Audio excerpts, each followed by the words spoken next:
because the once sacred turf of television evangelism has been slipping and sliding of late due to the disillusioning scandals of some of the key players. First, the sexual indiscretion of PTL leader Jim Bakker came to light when he admitted his affair with church secretary Jessica Hahn. And here is what another television evangelist, Jimmy Swaggart, had to say about Bakker's affair. Then we got this soap opera that's being carried out live down in South Carolina, all under the name of God. And my business is preaching the gospel of Jesus Christ. I'm not in the amusement park business. I'm not in the live soap opera business, and I'm not in the water slide business. But in less than a year, Jimmy Swaggart could have eaten those words because he was caught by churchman Marvin Gorman outside the motel in New Orleans where he'd been with prostitute Debra Murphree. Eventually, he admitted to his congregation and his wife Frances that he had given in to the very temptation he preached against. I have sinned against you, my Lord. I have sinned against you.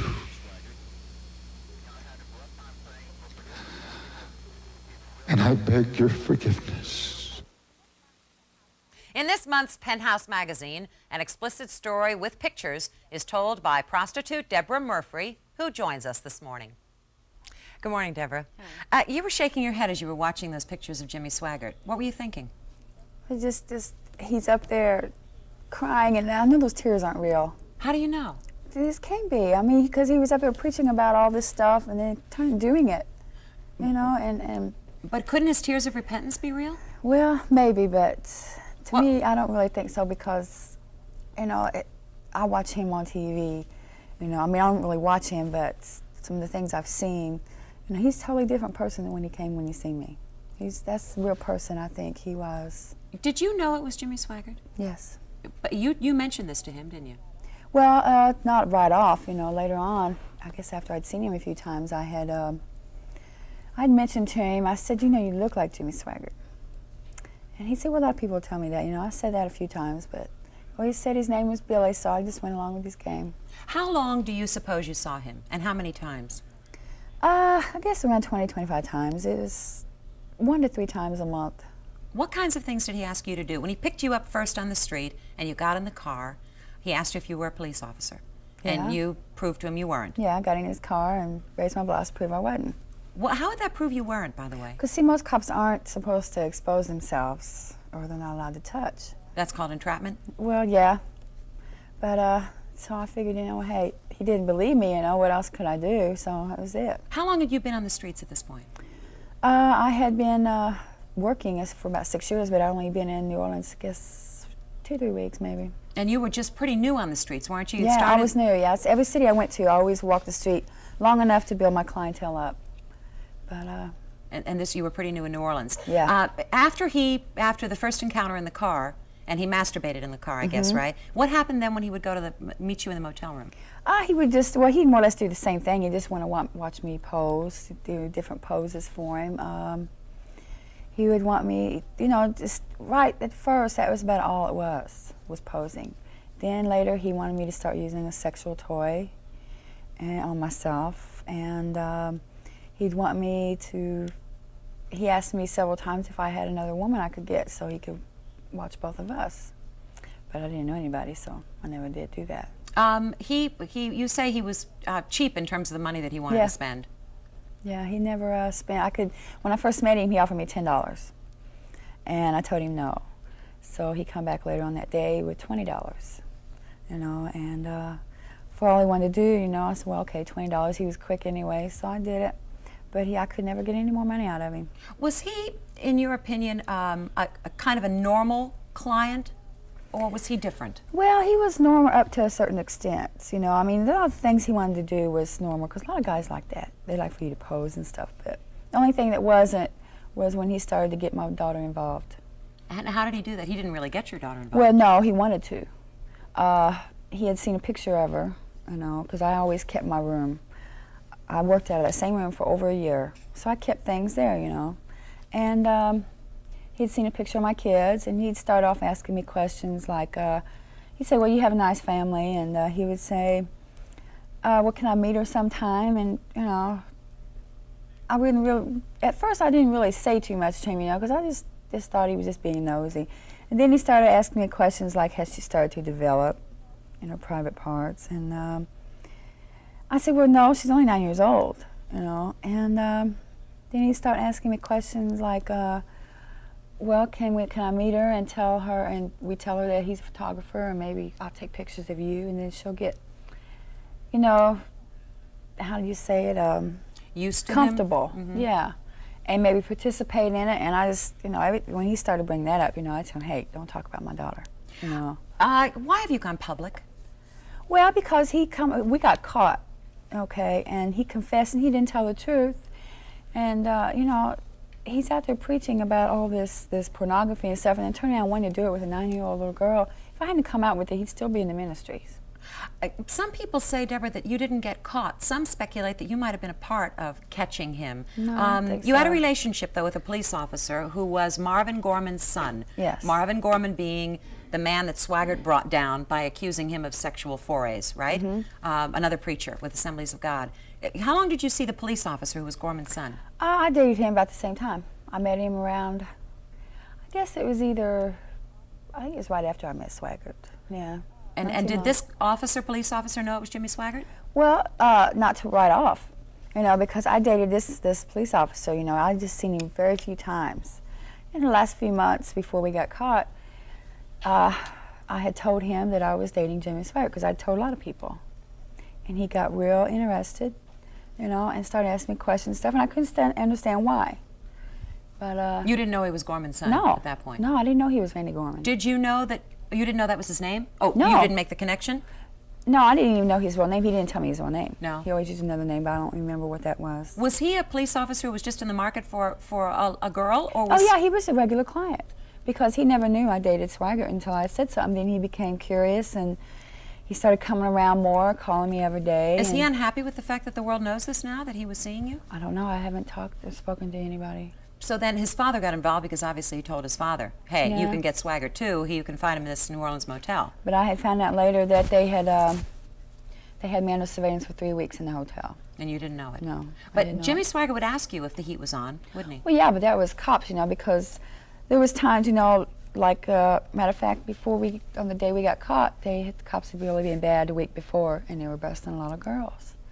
So, you know, and sometimes if I didn't feel comfortable, if cops were too hot, I wouldn't work. Gorman was in a room down the corridor from your room, and all the rooms faced outside. And when Swaggart left, realizing something was going on, to get in his car, he had a flat tire. Yes. Do you suppose that flat had been created by Gorman? I believe so, because, you know, he pulled up and he wasn't in there long enough for it to go down like that, you know. And then, in trying to fix the car, Gorman came by. Well, that's because the detective that was in the room, from what we had found out, he had called Marvin Gorman, and he came on down. They let the air out of his tire, you know, so give him a chance, you know, to get there. But I kept seeing this guy driving by, you know, in this blue car, and then when he finally pulls in the parking lot, so I'd never seen a picture of Marvin Gorman either, so I thought he was a cop. I thought we were getting set up. Last fall, as we watched Jimmy Swaggart being defrocked, your name was not public at No. that point. And as you were watching, what were you thinking? Were you ever thinking, gee, you know, I could make some money on Well, this? not really. Not at first. When I walked in and I seen this on TV, I said, "What is this guy doing? Why is he confessing?" You know, I didn't realize he had gotten caught by the ministry or whatever, but I couldn't believe it. And then I found out, you know, who caught him and everything, and they had pictures of us. So I decided to come out public, because it wasn't only for the money, though, but it was because he wasn't telling the truth, and they knew who I was, and eventually my name will be brought out into it, you know, and it gave me a chance to get out of my line of work, you know. And he wasn't telling the truth. And like I said, if I hadn't come out, he'd still be in the ministry. The guy who wrote the article in Penthouse said that you have a fast-talking agent who was a music promoter from New Orleans. Did he find you, or did you find him? He was more or less, he come to my lawyer. He found out who my lawyer was. He was just a music agent. Is he the one who pushed Penthouse? No, he has nothing to do with this at all. Nothing I you. don't, you know. It's reported that Penthouse paid you $250,000 for the photographs. Well, that was something my lawyer advised me not to discuss. Do you know why he advised you not to discuss it? I mean, you're not on trial or anything. Well, no, I don't know why. So I just. You're listening to him. Yeah, I don't talk about it. Are you a prostitute now? No, I'm not. you don't intend to ever return to it? No, never. I had been wanting to get out of it for the last 2 years. Why did you get into it in the first place? Well, I guess it was just there. It just happened. I moved to Nashville. I was looking for a job, and I met somebody that was working for escorting service. They more or less introduced me. And you like the money? Well, yeah. What about the morality, Deborah? Did you grow up with a kind of freedom that would lead you into this kind of a... Well, no, I didn't grow up like that. I'd started off maybe when I was 14 or 15 years old, and I got married when I was 16, quit school, had 3 kids in 5 years. What about your children? I mean, are you afraid of what this might do to them? The fact Well, that you know, at first when I first come out with this, you know, I didn't realize how, or if it would hurt them, you know. I didn't think it would go that far. But, you know, they're really handling it well. How old are they? Well, my boys are 7 and 8 right now, and my daughter is 10, almost 11. How do you know, or can you possibly speculate how this might hurt them as adults? Well, now my daughter knows everything. She hasn't seen the magazine, which I'm not going to show her until she gets older, but, you know, I'd rather come out and be honest with her and tell her about it now, and then that way maybe she accept it a little better. But it's interesting, you've been really kind of rewarded for what you did in terms of money and exposure. Are you afraid that that message might hurt her? Well, I don't know. I hope not, you know, but when I get home, I'm going to sit down and talk to her. How about your mother and father? They have custody. How are they explaining this, and how are they dealing with it? Well, you know, my mother tries to explain it. You know, she's more or less the one that told her everything, you know, and I know they were shocked, you know, of course. I guess any mother or father would be, but they're handling it pretty well. They're behind me 100% and tell me they love me, you know, just be careful. Are they embarrassed? I don't think so. Small town in Indiana?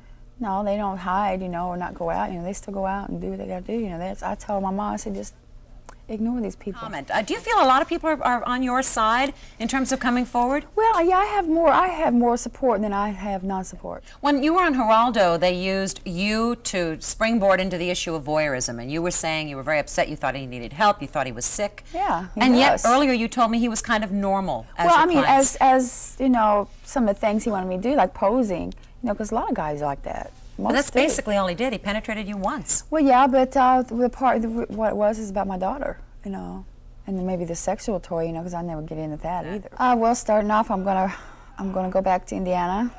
Matter of fact, I'm going home this week. And can I predict that you'll write a book? Oh yes, I'm definitely gonna write a book for my whole life story. But I just want to get my life back together with my children, be with my family, and we'll go back to school. Are you now against prostitution? Well, I won't go back to it because, you know, I did it for so long, and I just got tired of it. But I think really it should be legalized because a lot of things I think it would help, really. Help how? Well, it might help some of the disease problems.